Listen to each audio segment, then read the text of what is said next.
Welcome to Phantom's Fillers. This is a YouTube series I've just started today with short video game reviews. I'm Tris and today we're going to be reviewing Goblin Sword for the Nintendo Switch. Let's jump into that review. Goblin Sword is an action platforming game with retro inspiration, which was developed and published by Gelato Games. Originally made for the App Store, it's releasing on the Nintendo Switch on February the 13th. In Goblin Sword, you make your way through levels, collecting crystals and treasure. Once you progress through all the levels, you will encounter the boss for that area. Now, story-wise for this game, an evil wizard led an army of monsters into your town.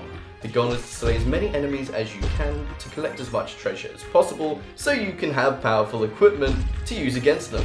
Now, also inevitably defeating the evil wizard at the end of the game. The goal of each level is to travel to the exit, which is the right side of the map. Along the way, you may also collect crystals and treasure, which are completely optional, and the treasure may be something known as souvenir, which can be used to decorate your home.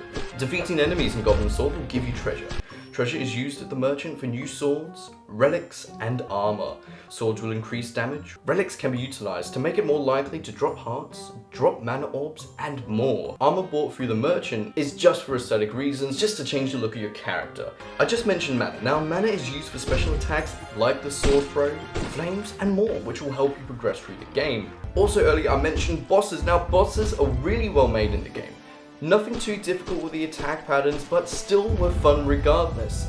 If it was too difficult to actually beat these bosses and actually verse them, I don't think it would fit into the aesthetic of the game, being as the game is an arcade game that's used in short bursts of gaming time. If the bosses were too hard, I don't think it would fit in well with short gaming sessions, as you'd be taking so much time just trying to beat a single boss, so I think they've done well here. Now let's talk about graphics. The Super Nintendo style retro visuals are great, and I enjoyed every aspect of Goblin Sword visually. I really do enjoy these retro SNES style graphics, as I'm a massive fan of the Super Nintendo and that kind of like 16-bit, 8-bit pixel art beauty.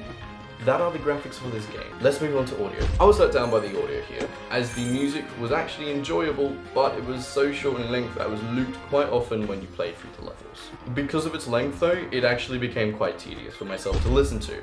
Now today I'm rating Goblin Sword 3.5 out of 5. It had enjoyable graphics, the music was good but was let down by the length. It was a fun game and was most enjoyable in short sessions. Also, it has a really reasonable price, and on launch day it's going to be 40% off, so if you're going to buy this game, I'd recommend getting it then.